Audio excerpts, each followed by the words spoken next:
So tonight I thought I would teach from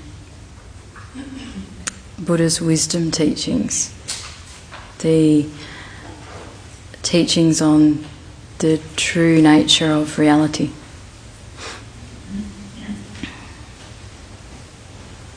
Which occurred to me as I was sitting in my room this afternoon. It's a slightly risky thing to do. It says in the scriptures that a teacher who teaches on the wisdom teachings on emptiness should be very careful, because it is easy to misunderstand Buddha's wisdom teachings. And so, generally speaking, it's considered appropriate to give those teachings when the disciples have some experience of the Dharma of Buddha's teachings. So it's risky because I don't know whether you have or not. So if you're here for the first time ever, you've never heard Dharma teaching before, sorry, but this is quite deep end. And if you've heard some Dharma before, then you'd probably be okay. Either way, you'll be okay, actually. This is the most important thing that Buddha taught, because it is the method, when we understand what Buddha explained in the wisdom teachings, it is the method to stop all of our suffering permanently. So it's something we definitely need to understand. Well, there's another reason, I was remembering this afternoon, there's another reason why it's risky to teach this. Because there's this story in the scriptures about a particular king, I don't know where he was a king of, but he requested this particular Dharma teacher to come and give teachings. And I think he actually specifically requested wisdom teachings. And in the wisdom teachings, basically what we're told is that everything we know, everything that we understand, everything we believe is wrong. Everything that we think we haven't got. In fact, everything is just kind of made up. Everything is a projection of our mind. The reality that we think exists doesn't. So this teacher apparently went along and gave very pure teachings to the king, and the king got a little upset, because basically what the teachings were saying was that his palace and his kingdom and all his riches and everything didn't really exist and weren't remotely sources of happiness. And the king was a little bit peeved about that. So he killed the teacher, which is poor form in my opinion, but anyway. But he killed the teacher. And then sadly, a little while later, or sometime later, he received more teachings, and another teacher told him the same thing, and he realised the error of his ways. But by then it was already a bit late, because he'd knocked off the teacher. So, yeah, sometimes there's great danger in teaching these teachings if someone misunderstands. So all I can say about that is, if you misunderstand, just don't kill me. It's not good for you. It's a bad karma.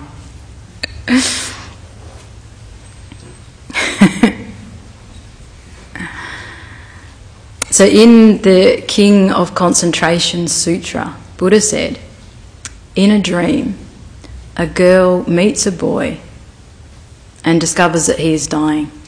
She is pleased to meet him, but sad to know that he is dying. You should know that all phenomena are like this. So in the dream, a girl meets a boy. You have to read between the lines here, but in the dream, the girl meets a boy, and she develops some attachment to him. Yeah, quite likes him. So she develops some attachment to him because she doesn't realise that she's dreaming. She doesn't realise that he's just a projection of her dreaming mind. In the dream, she discovers that he's dying, and she's sad. She has an experience of sadness to know that he is dying, because she doesn't realise that she's dreaming. She doesn't realise the boy is just a projection of her dreaming mind, and therefore there's nothing to be sad about, because he's not really going anywhere, because he wasn't really there to begin with. Because she doesn't realise she's dreaming, she doesn't realise those things. Buddha said we should know that all phenomena are like this. Everything we experience is like what we experience in a dream. And we think everything is very real. and solid and fixed and independently existing, when in reality everything's just a projection of our mind, in exactly the same way that last night's dream was just a projection of our mind.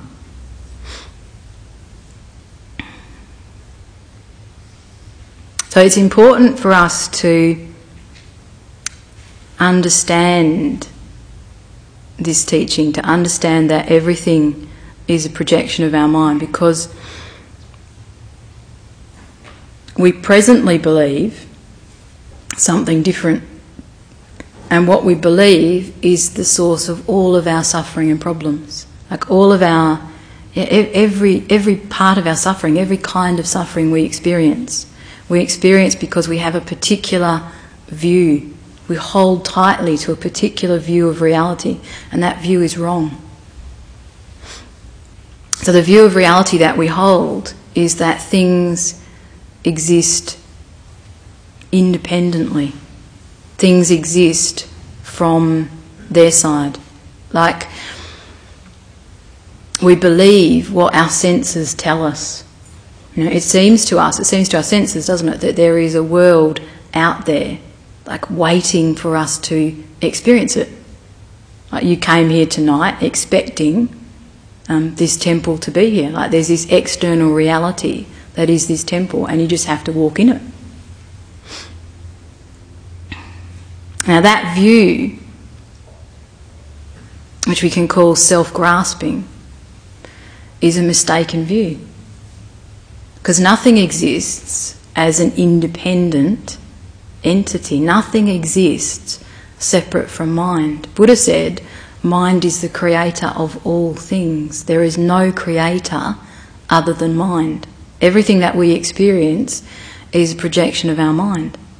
If our mind is projecting correctly, then what we experience will be good. But if our mind is projecting incorrectly, which it is all the time, then we have problems. It's a bit of a sad state of affairs for us, really, but anyway.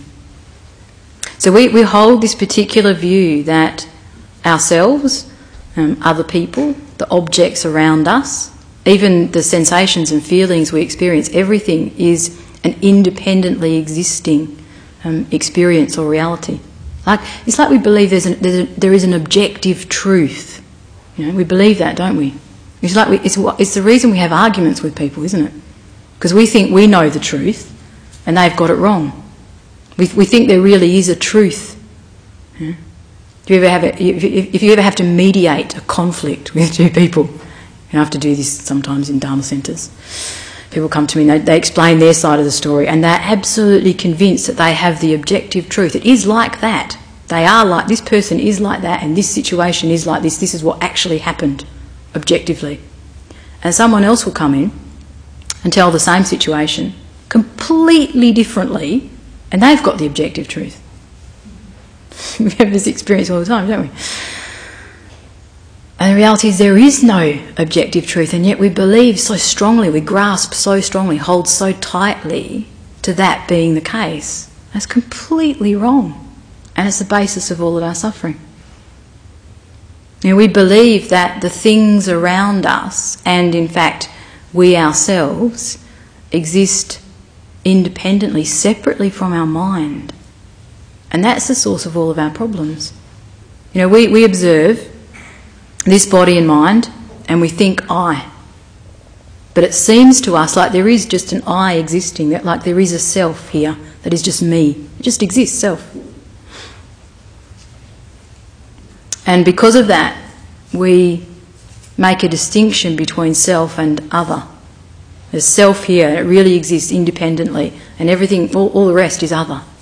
And we create this gap between self and other. And then sadly, we go even further and we conclude that the self that we are grasping at, we're believing to exist inherently, we believe that self to be supremely precious, supremely important. We refer to this as the mind of self-cherishing. We regard ourselves as more important than others. The person we're most interested in is me. All the time, the person we're most concerned about is ourselves. And on the basis of that, then we develop other delusions or negative states of mind. the things that make this I, that I believe to exist independently, the things that make it feel good, that are pleasant to it, we develop attachment for. And the things that we perceive make it feel bad or are unpleasant to it, we develop aversion for. And Buddha referred to these three minds as the three poisons, didn't he? The three poisons: anger, attachment and ignorance. They're poisons because they cause all of our suffering in our mind. Because out of these negative states of mind, out of this ignorance grasping at independently existent things, we then develop these other negative minds of attachment and aversion. And on the basis of these three minds, we engage in actions that harm others.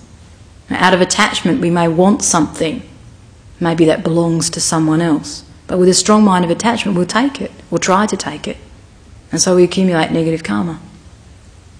Out of a mind of aversion or dislike for someone else, we regard someone or something as a problem, as a source of our suffering. And we want to push it away, and we will harm it to get rid of it. And so we'll accumulate negative karma. So if you think about it, all of our suffering we can track back to this grasping mind, to this belief in an independent reality. Any suffering we have, we know, don't we? Any suffering that we have in this life is arising due to our karma. We can't experience the suffering unless we have some karma to experience that. All karma comes out of negative intention, doesn't it? So it's motivated by ignorance, attachment and aversion. Attachment and aversion themselves coming from this mind of ignorance. So we all hold this view. It's our most deeply held, deeply ingrained view that myself, other people, all things around me have an independent existence. It's the most deeply held view. We're so familiar with it, though, it's almost impossible for us to spot it. It's so part of our usual way of thinking, we just can't see it. It's like it's natural, like breathing for us.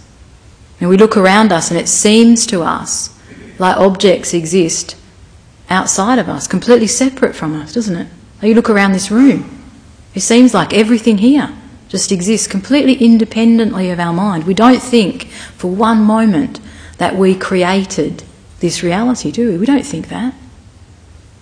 We think it's out there existing independently. That view is wrong. And it's causing us constant pain and suffering. In fact, it is the very mind that perpetuates the cycle of suffering existence, of samsara. It's that mind, that belief in an independent reality that causes the kind of wheel of samsara to keep turning. And lifetime after lifetime after lifetime, we're stuck in this cycle of suffering because we keep engaging in negative actions. And we keep engaging in negative actions because we've got this wrong view, deeply held wrong view.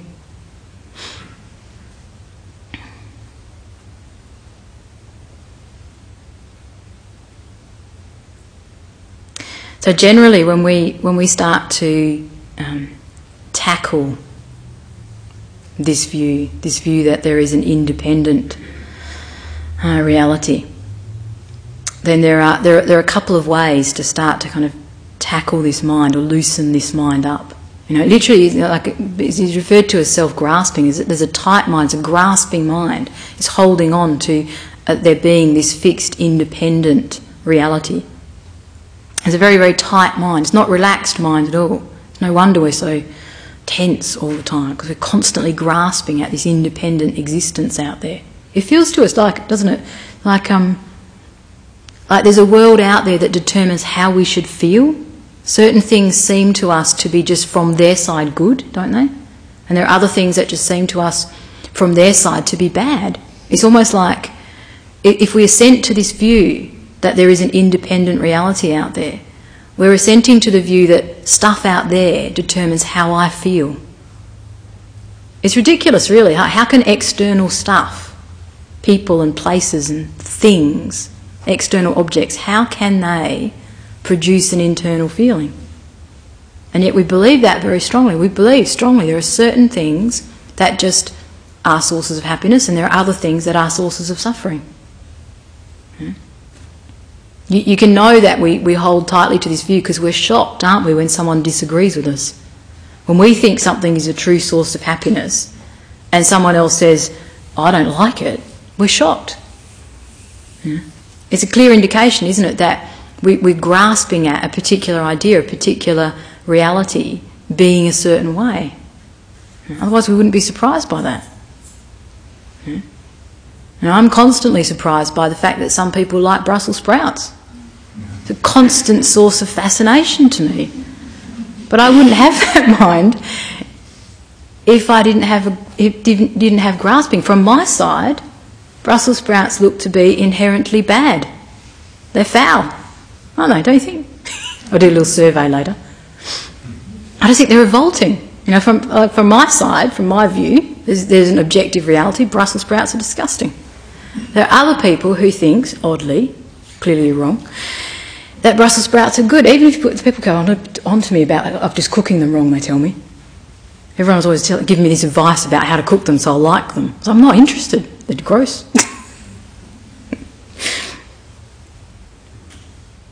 But it's because we believe in this objective, independent reality that we are surprised when someone disagrees with our view. We're always surprised, aren't we? Like someone else has got a different take on things. We think, how's that possible? Because it is like this. It really is like this.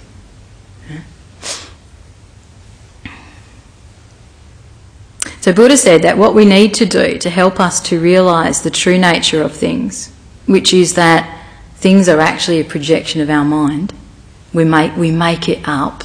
We make the whole thing up. This whole reality, we make it up. He said the way to prove that that's true is that we need to check how it is the case that both phenomena, all external phenomena, or like you can't say external phenomena technically, but like all phenomena and ourselves, this person, lack inherent or true existence. They lack independent existence. So he said we need to check through analytical investigation. We need to check in meditation to prove to ourselves, to convince ourselves that although I believe very strongly certain things to exist inherently, when I actually look for those things, I can't find them. Now, if something existed inherently, independently of all other things, then I have to be able to find it, don't I? That's the kind of definition of something. If something exists, we've got to be able to find it, don't we? Otherwise you can't say it exists.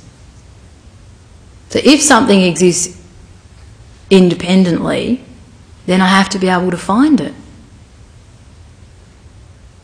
So it is suggested to us, and Buddha suggests to us, that we use our ability to analyse, to investigate, and we look for objects. If an object that we believe to exist independently actually exists, then I must be able to find that object by isolating it from everything else around it.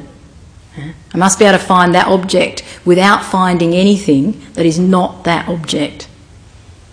Then I found an independently existing object. To take as a kind of mundane example, your car, for example, if you've got one. So I know probably quite a few, there's a lot of cars outside I noticed when we came in tonight. So I'm assuming quite a few people came here in a car. So if we just look on a conventional level for our car, you go outside and you think, right, where's my car? And you look in the place where you remember that you parked it, and you see your car, don't you? At a conventional level, that's true. You go outside, you find your car. You've got this image in your mind of what your car looks like. Go outside and you find it, hopefully, unless someone's knocked it off. I shouldn't ever say that, should I? Because if someone come outside and their car will be stolen, it'll be my fault. It won't be, actually, but you know. But conventionally we think, okay, I'm going to go find my car, and we find it. If you've got some vague memory of where you put it, then chances are you can find it. Yeah? But if you look for something that is actually an independently existing car, a car that is existing from its own side, independent of all other things. Because that's how we believe it exists, don't we? We believe there is just a car there. And we don't think we created it in any way. We don't think our mind brought it into existence. It's just an independently existing car. If I go and look for that car, this independently existing car, can you find it? So imagine we'll all go outside, imagine, and stand by someone's car, stand by Norjan's car, and we'll say, where's the car? And Norjan will go, well, it's there. And she'll point. But what will she point at? She might point at the door, or the wheel, or the window, or the roof, or the bonnet, or something. But is the door the car? Or is the window the car? Is the bonnet the car? Is the wheels the car? Aren't all those things just parts of the car? They're not actually the car themselves, are they? So if I go outside and I look for this thing that is ultimately, really independently a car, can I find one? All I can find, all I can point to are parts of this thing that I call car.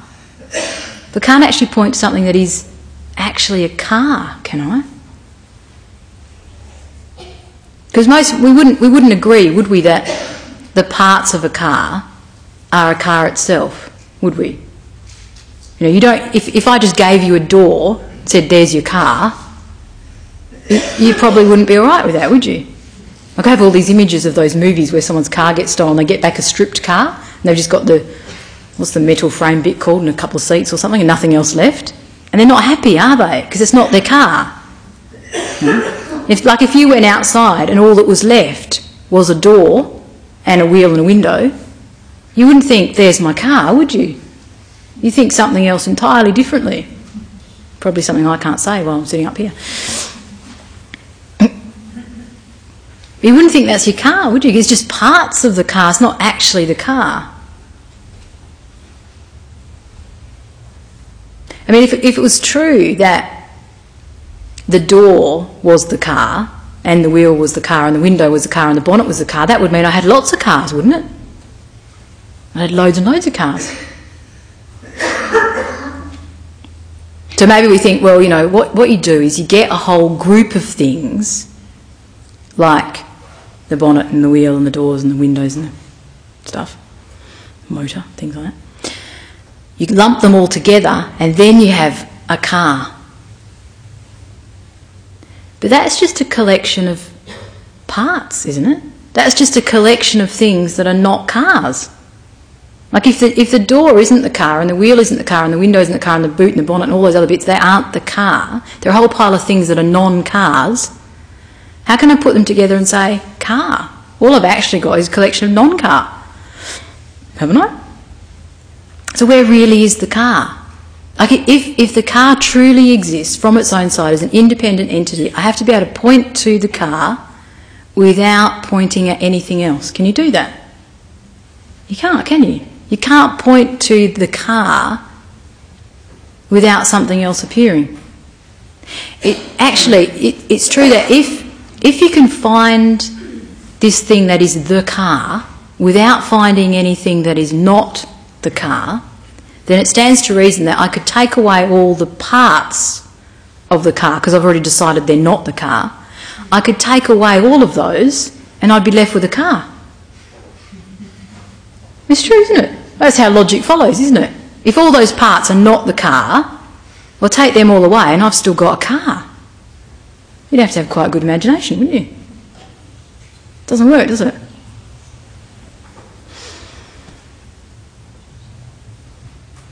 So you might think, well, yeah, but what's the point? Reasonable question. What's the point? We grasp at, hold tightly to this idea that there is a car, don't we? An independently existing car. And if someone crashes into my car or steals my car, we feel upset, don't we? Because we believe it really exists. We're like the girl in the dream, believing the boy really exists as an independent reality, and so we get upset when separated from it. something bad happens to our car, my car, then we're bothered by it because we believe it really exists. If we thought, actually it's just a dream, wasn't there in the first place, wouldn't be worried, would we? Now we have this problem in our mind in relation to everything, absolutely everything. Yeah. They might is kind of mundane when you think about it in terms of the things around you, like your car and the microphone and your shoes that you left outside and various things like that. It seems kind of mundane. But one of the things that we grasp at really, really strongly, the thing that we most strongly grasp at is I, isn't it? We have this strong, strong sense all the time of an independently existing I. Like if I ask any one of you, where are you? You go, I'm here. We have a strong sense, don't you? You won't go, you're here. You go, you're over, you know what I mean? Like we have a strong sense, don't we? Of like an I or self. Yeah? Which is why we get so upset when we believe that our I or self has been wounded or harmed or gets sick or any of these things. Because we grasp so strongly, so tightly at this sense of I. We feel pain whenever that I is harmed in any way. Yeah. But the funny thing is that I doesn't exist either. Just like the car is a projection of my mind, I group together a whole pile of stuff and I call it car. I impute, I name it, I call it car, and that's a reasonable thing to do. You've got a certain collection of things, you can put them together and you can call them a car. And if that's all I did, it would be fine, but it isn't. What we do is we believe it really exists. We don't believe we brought it into existence, we believe it actually is there. When in reality, all that's happened is we've imputed it, we've made it up, we've named it, and so it's come into existence. And we do exactly the same thing with this I or self.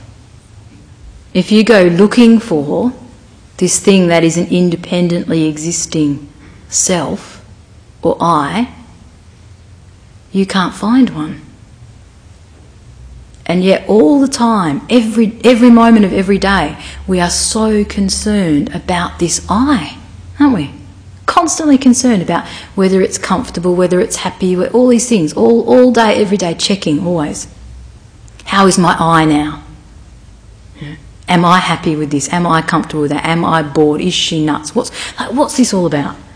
How is this for me? We're checking all the time, aren't we? But this I, it's a fabrication. We've made it up. It doesn't even exist. It yawns loudly though.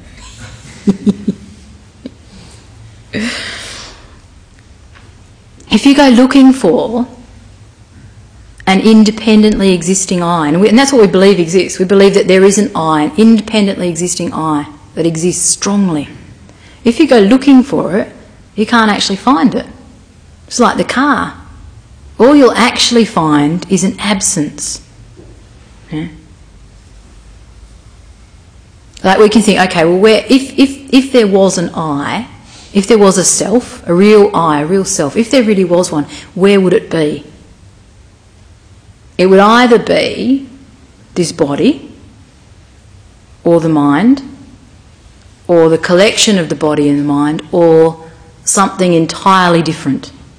There's only 4 possibilities, isn't there? An I. It's either a body, it's a mind, it's a collection of body and mind, or it's something completely different.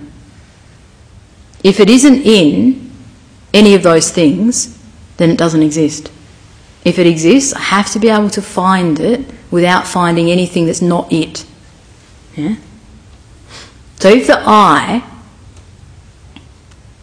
start with the body. If this I, if you bring to mind a strong sense of I, like for example when you're really embarrassed, like when you do something really stupid, you get really embarrassed. You have a strong sense of I, don't you? Or like if you're very scared, if you get threatened, for example, You have a strong, strong sense of I. Yeah? And that I, when it appears to you, it appears, doesn't it, to be very real and solid. Yeah? Or even if you just say your name to yourself, you're like, where's Nampur? Nampur's there. There's an immediate sense of an I. There is this person, this being that is Nampur. When you say your name to yourself, you have the same effect. There's this sense of this independently existing I. It really feels like it doesn't depend on anything else, doesn't it? It just appears there instantly. I. Now, if that I really exists, I have to be able to find it. So where is it? So is my I, you have to ask yourself these questions. Is my I my body? Like, do you think I'm a body? Do you think that? I don't think you do you? If I am just body, there's no point in saying my body, because they're the same thing. Possessor and possessed, same thing. There's no sense in saying my body, and yet we talk about my body as if there is an I that possesses it, don't we? There's some being that owns this body.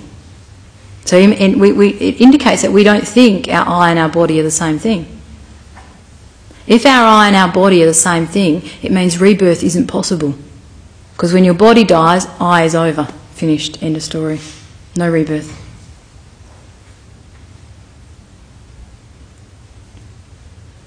You know, our I, our sense of I, is capable of many, many, many things, isn't it? Like, I can think certain things, I can go and do certain things, I can have a mind of faith, I can think about the wisdom teachings. Our I can do many things. So if our I and our body are the same thing, that means that my body can do those things as well. So my body can analyse the ultimate nature of reality. Like, my big toe can think. It's like saying the same thing, isn't it? My big toe can't think. It's asleep now. But it's like it's not thinking.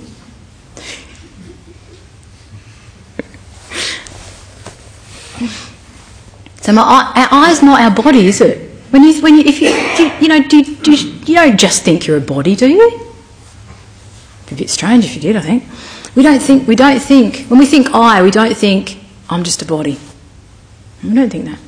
So maybe think, well, maybe I is a mind. Maybe I is mind. I am a mind. Do you think that?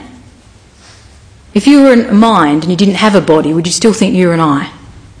You wouldn't, would you? You'd have somewhere to put your mind, for starters. You'd somewhere to carry it around in. So we don't think we are just a mind, do we? If I and mind are the same thing, then there's no sense in saying my mind. Because again, possessor and possessed are the same thing. But we say that, don't we? We say in my mind or to my mind. To my mind, it's like this. We say that, don't we? That indicates that we think there is an I that possesses a mind. So where's this I that's possessing this mind? It's a mysterious creature, can't find it. You know, we have lots of different minds, don't we?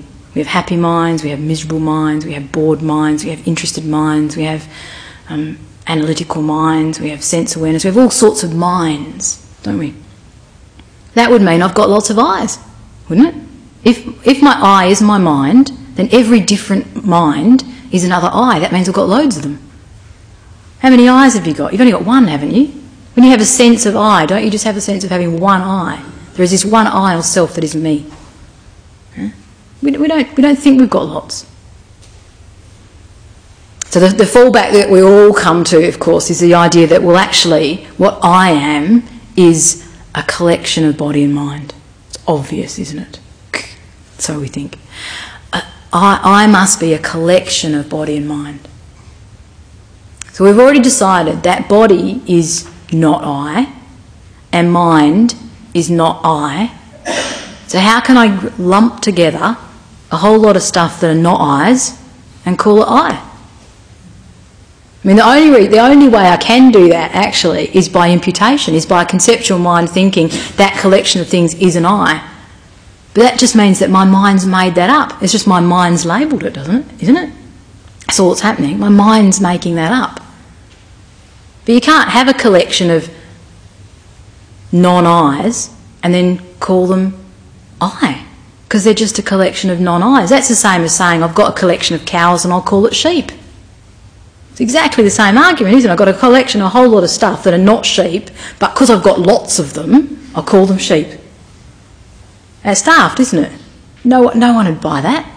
It's exactly the same. So we can't say this collection of non-I's, body, bits and mind, that can't be an I. It's just a collection of non-I's. It's just a collection of body and mind, that's all.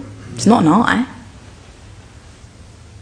So the only possibility that remains is that my I is something other than, something separate from my body and mind. That's the only other possibility that remains. So if that's the case, then I should be able to take away everything that is not I, and I will remain. So I can take away my body. Imagine, I just take it away, bit by bit if you like. Imagine that you just take away this body, and then take away this mind, and what's left? There's nothing there, is there? There's nothing left. There is an absence. There is an emptiness. Where previously there was this sense of, strongly held sense of I, now there is just an absence of I. That is what Buddha referred to as ultimate truth. It is an absence, a lack of inherent existence. Where previously I thought there were things, when I check with an analytical mind, when I check with a wisdom mind, those things aren't there. And all I can actually find is an absence. All I can find is a lack.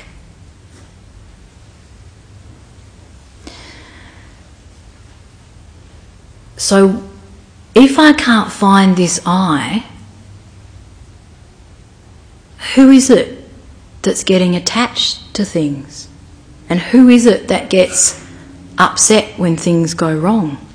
Or who is it that gets angry? Who is it that gets scared? Who is it that feels limited? Who is it that feels proud? Like who is all that stuff happening to? If I can't find this I, who is it that's having all those experiences?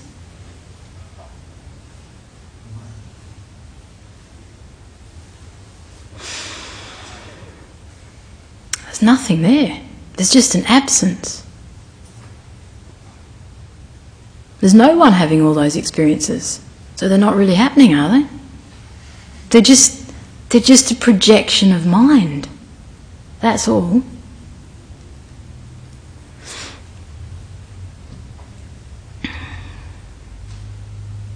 Now the one place that we go wrong with Buddha's wisdom teaching is that we think Buddha is saying that nothing exists. That's wrong. Buddha is saying things don't exist independently or inherently in the way that we believe them to exist. That doesn't mean that they don't exist at all. We can say that they exist by convention or they exist as mere name, but that's all. Like it's quite appropriate to label this body and mind here Nampa. It's an appropriate label given to me by my abbot. It's an appropriate label. You can use it to refer to me and I'll answer back.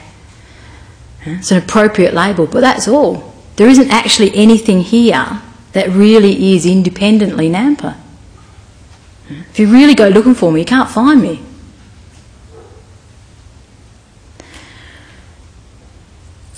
But it doesn't mean there is nothing here at all. Because otherwise, who's talking to you? What are you listening to? So there's something here, isn't there? Like from a conventional point of view, we can say, yeah, there is this person called Nampa, from a conventional point of view. But it's not the independently existent person that we think is there. And the same applies to absolutely everything, ourselves, all other people, all phenomena, everything around us. Conventionally, we can label things, we can use them. We label them according to their function. So we can do that, that's fine, conventionally. And if we only ever did that, it would be all right. We wouldn't have any problems. But we do have problems because we believe that there is something behind the label. We believe that there is something existing truly behind the label. And we grasp at that, and then we get all of our suffering as a consequence.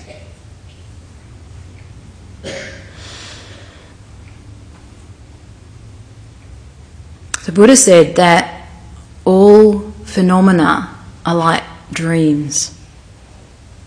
So one way to help us to kind of move our mind to this idea a bit, because it's kind of strange when we think about this from an analytical point of view, I know. But one way to move our mind to it is just to think about how things appear to us in a dream. And they appear to be completely real, don't they? Things in dreams seem absolutely real. And the only time we figure out that they're not real is when we wake up. We wake up for a dream and we think, oh, that was just a dream. And we understand that what appeared to us was just a projection of mind. It was just a projection of our dreaming mind. So Buddha said, this reality, in inverted commas, is just like that. It's just like a projection, but to a waking mind.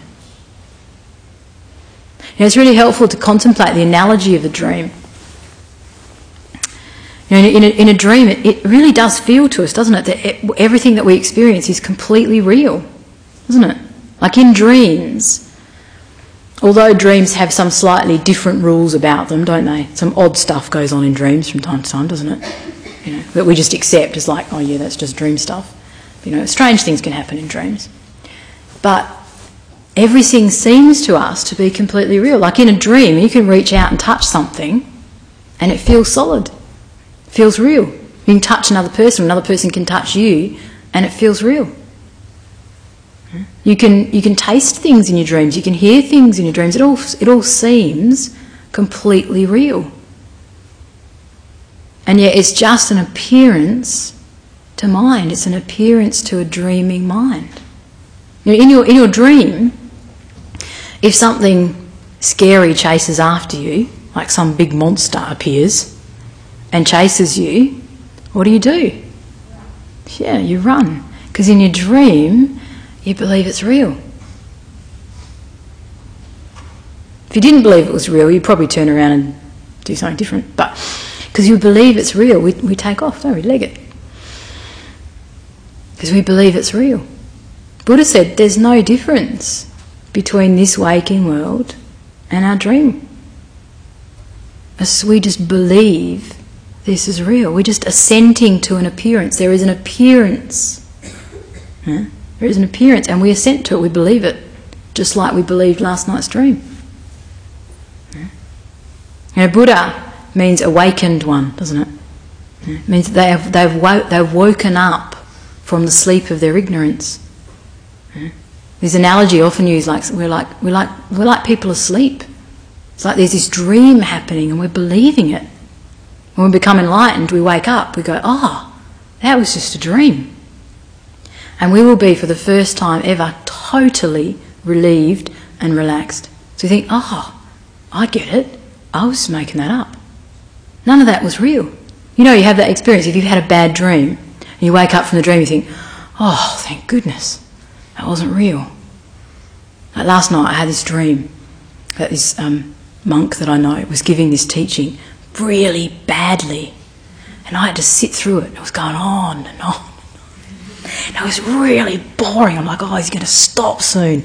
I was going, oh, it's terrible. And I remember waking up thinking, oh, thank goodness, I wasn't real. Because I thought he'd completely lost the plot. It's terrible. I was so relieved. Oh, it's just a dream. And we have that experience, don't we? We have a bad dream. Something scares you in a dream or something. You wake up and think, oh, I just made that up. It wasn't real. We relax. It's going to be like that when we realise the ultimate nature of reality, when we realise things do not exist independently, separately from my mind. They exist as projections of my mind, in the same way that in my dream I project a dream world. And we do, don't we? We project a whole world in our dreams, don't we? Yeah. This is a whole set of characters and different scenarios and all sorts of stuff. It's as complex as this world that we're experiencing now, isn't it? No different. It's just that one is an appearance, a projection of the waking mind, and one is an appearance or projection of the dream mind. You know, the dream mind ends when we wake up. When the dream awareness or the dream mind ends, everything that is appearing to that mind vanishes, doesn't it? You don't wake up and think, oh, where's that person? You know, if you're dreaming about an elephant, you don't wake up and think, oh, where's the elephant? Probably you don't. Or after you've looked the first couple of times, you conclude there is no elephant, don't you? You look under your bed and stuff like that. You know there's no elephant, I just dreamt it. And you check. You know, like, and the reality, you know, at the end of this life, the projections that we are making now cease, don't they? Because the minds of this life cease. It's just like waking up. Sadly, we're going to probably wake up to something as bad as this, but anyway, that's another story. But everything of this world as we know it now ceases to be because this mind that is experiencing it ceases and a different mind develops, and a different mind arises. But the whole thing is just a projection of our mind.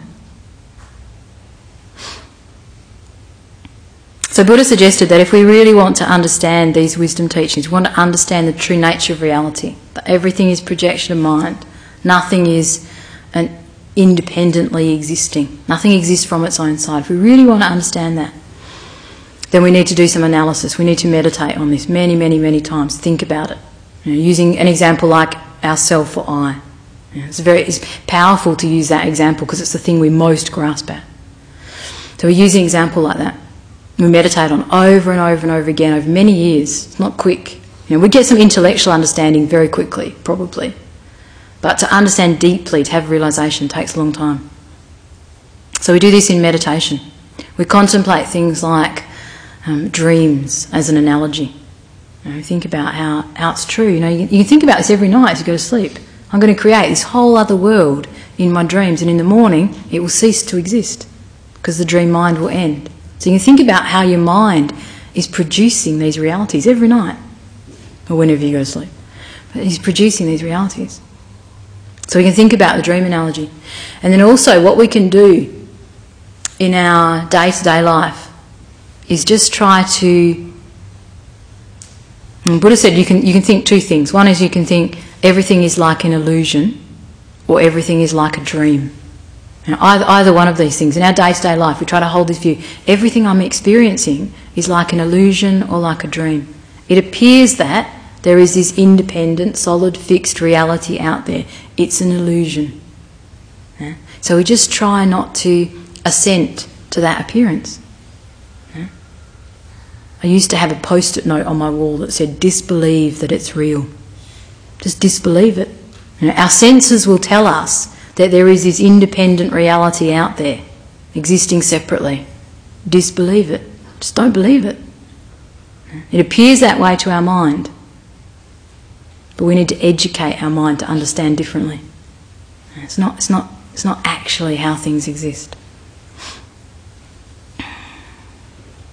So then if you want to understand these teachings more, then some meditation to contemplate, analyse various objects, yourself, other things around you, contemplate things like dreams, but then also, most importantly, in your day-to-day life, just start to question, start to question. Everything that is appearing to me, just try to remember, it's like a dream or like an illusion. Yeah. Which doesn't mean you won't respond to things, because in a dream you still respond to things, don't you? Like if something chases you in your dream, you still run away if it's going to hurt you. So the same is true in your waking life. You think to yourself, this is a dream, this is like an illusion. But it doesn't mean you ignore things. You don't step out into the traffic thinking, oh, we'll see how much of a dream this is. Don't do that, because it'll hurt. You get squished. Buddha's not saying that nothing exists, remember. The truck coming quickly towards you exists in a conventional sense, and it will hurt your conventional body. So we're not, I'm not suggesting nothing exists, but it doesn't exist in the way that we think it does. And we need to loosen up. We need to change the way that we think things exist, because that's the basis of all our suffering and problems. So anyway, you can have a bit of a play with this, and try to remember everything's just like a dream or like an illusion. See what happens. Okay, I should probably stop talking because it's a long time to be talking.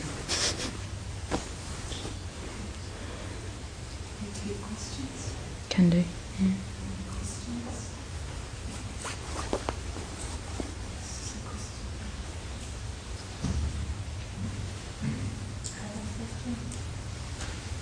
May I have a question? Yeah, sure. How do we stop the mind creating these realities? Because whether I'm in dream or in real reality, which I think is real today, here maybe on my daily life, I suffer sufferings. To me, it doesn't matter whether it exists dependently or independently, it makes me suffering. And if this should help me, that I think it's illusion, I still suffer even in the dream if something chases me. Yeah. So, and it's illusion and it's dependent and not independent, but it doesn't matter to me, I don't want the suffering, so how do I stop the mind creating this reality? Yeah. To begin with, until we actually remove this level of ignorance from our mind completely, you can't stop it doing this. The mind will continue to do this for a long time. Yeah. But what we need to do is just slowly over time keep working on we keep working with these meditations, really challenging. Well, if it exists, then I must be able to find it. So we can start to train even with things like our experiences of suffering. Even my experience of suffering, can I find it? Can I find this thing that is independently the experience of suffering? Like a physical pain, for example. Can I find this thing that is actually the pain? Can I find this I that is experiencing the pain? And as soon as we start to loosen up our grasping at the I or the pain or the problem or whatever it is, whatever the suffering is, then immediately the suffering reduces. Now it won't go away completely to begin with. It's not going to take it away straight away. I mean, this is a slow process to train the wisdom teachings. But just whatever basic understanding that we have, if we apply it now, there will be reduction in suffering. Yeah? Just immediately, just even the thought, this is just a dream. It isn't really real. Yeah? Even that will loosen the mind up a little bit so that our suffering reduces. Because part of the problem when we suffer now is that we make our suffering worse because of the grasping in our mind, because of the tightness in our mind. We make it so much worse for ourselves. So if we just reduce that a little bit, naturally suffering reduces.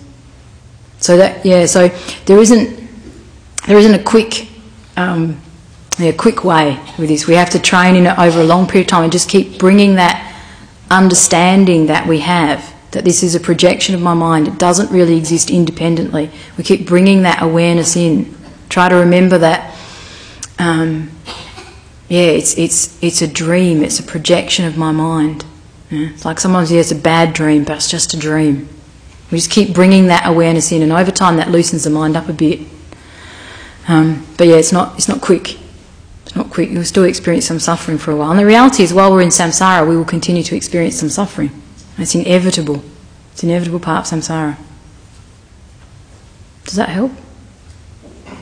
Yes, it does. But can I give you an example? Like you had the one with the car. Okay.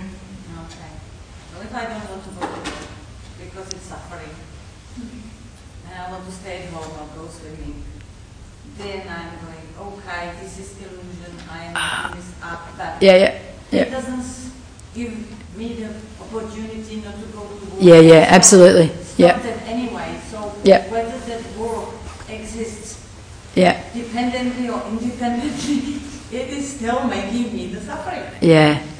Well, no, it's not making you the suffering. Work isn't making you the suffering. Our mind is making us the suffering. So, yeah, and I mean, we have to keep that. We need to come to what's called middle way. There's an extreme at the moment that we're in where we grasp at an independent reality, and what the tendency that then happens in our mind when we start to loosen that up often is that we go to the opposite extreme, which is like, oh well, nothing exists, and therefore I don't want to go to work because it's boring, I don't like it, and I'm not going to do all these other things, and blah, and we fall into another extreme of nothingness. And to begin with, that's okay, as long as you don't get sacked. But it's like okay to begin with, but then you've got to come back to the middle somewhere. But I mean, it's really important then to remember whatever suffering I'm experiencing, whatever I'm experiencing, is a projection of my mind. So it's not that work or any external condition is causing my suffering. It isn't. It's my reaction to it. It's my mind in relation to that. That's the cause of the suffering. So sorry, you're going to have to go to work.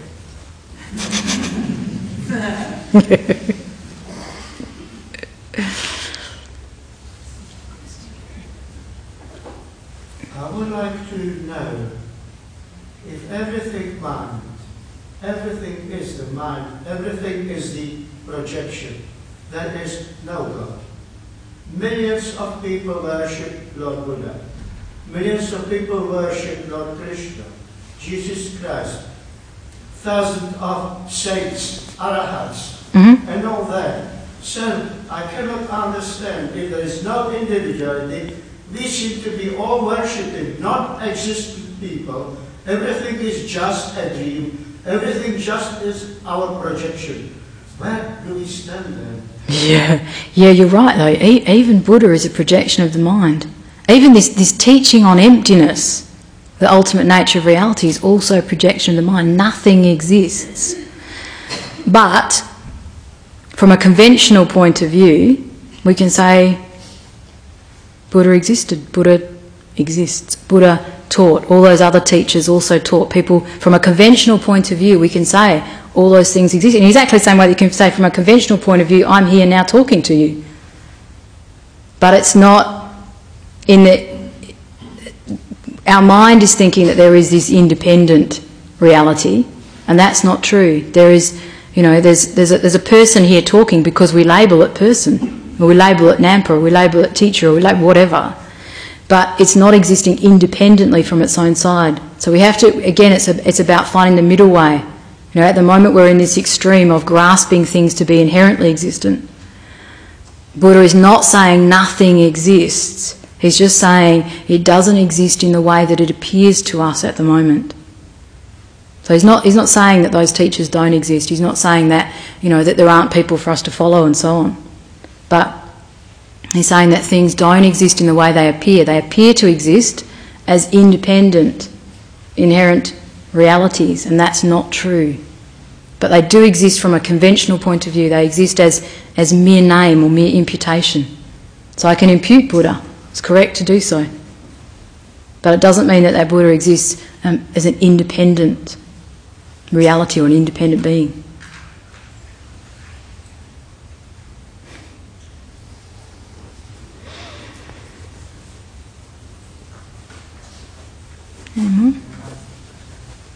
Can't really see you out there. Just shout if you.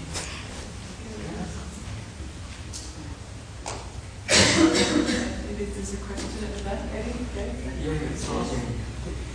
Sister, in Mahayana Buddhism and Vajrayana Buddhism, there's this emphasis on emptiness, no self, nothing exists, So that's okay. On the other hand, in Buddhism, we have previous lives. We have a previous karma. So how do you explain? Surely there's some underlying, isn't it? Like how do you say, consciousness? We have this previous thing. You see what I mean? If nothing exists by itself, how about we have previous lives or previous karma or this thing? There's some underlying. All those things exist, but again, they exist conventionally. They don't exist from their own side. And in fact, when we really understand the wisdom teachings, they fit perfectly with karma. Because karma is just a law of cause and effect, isn't it? If I do certain actions, certain results will come. That indicates that things are dependently related. Yeah? So if I want to produce a certain reality, it depends upon other things. It cannot therefore be an independent reality. It's not possible. So in fact, when we really get this, the wisdom teachings and karma are like, they're almost the same thing. Because like karma is talking about a dependent relationship, and the wisdom teachings are saying the same thing. Everything exists as a dependent arising. Everything exists dependent on mind as one level of dependence. There are a number of levels of dependence, but one of the ways that things exist is dependent on mind, and that's not inconsistent with teachings on karma. I can understand that, it doesn't exist by itself, depend, on dependence on other things, Like emptiness, I do understand too, but surely there's some underlying reason. Find it. There's just simple as there's previous life, there's... I know. It seems like there should be, but can you find it? I mean, that's the ultimate test, isn't it? If something exists, I have to be able to find it. So if there is something that's underlying, can I find it? Now, we'd agree, in Mahayana Buddhism we agree as well, that there is mind that travels from one life to the next. Yeah? But it's just a moment of mind, and you cannot say it's independently existing. Yeah? It also is, it's mind that's a projection of mind. That's a bit much, isn't it? This hour on a Friday night, but yeah. But yeah, even that, I mean, it's true, there is something that moves from one life to the next, but it's not an inherently existing thing. It is also projection of mind. I just for myself, I always thought there's an I've asked before, all this explanation, but I think there's some underlying, that's what it means. Sorry. That's what most people believe. Like, it's what we tend to believe. There is this sense, and this is this thing. We have this strong grasping our I or self, and we believe there is something here that is I or self, and it's going to travel to the next life. It's an example of this really strongly grasping mind, because we do believe there is something there, independently, inherently, that is going to travel from one life to the next. And Buddha's saying no. You just have to think about it for a long time, and then it gets absolutely crystal clear. Promise. Yeah, it does. It does, because and that's what I was saying in the beginning. Like the thing that we grasp at most strongly is a sense of I. The idea that isn't there rocks our world. It's like, what do you mean I'm not here? And there's nothing that is independently me that's going to my next life. That's just too much. It's interesting actually, because it said that when we have a realisation of the lack of an inherently existent I, one of two things happen. We either get really, really scared because we think, oh my God, I don't exist. Or we think, oh, thank goodness for that, what relief. It's like, either one's good apparently, but I don't know, I haven't got there. But either way, it's shocking to us because we grasp so strongly at this sense of this independently existent I. So yeah, when we realise it's not there, it's a bit of a surprise. I've just got a comment, and I would like you to comment on this comment. From what you said, I've just got a strong, profound sense of responsibility for my reality, my attitude, Good. my choices, my views, my emotions. Is that what it's all about? Absolutely. We are creating our entire reality. No one else to blame. Yep. Yeah, if we get this, you can't avoid a profound sense of responsibility. You're right. Yeah. Yep. Well done.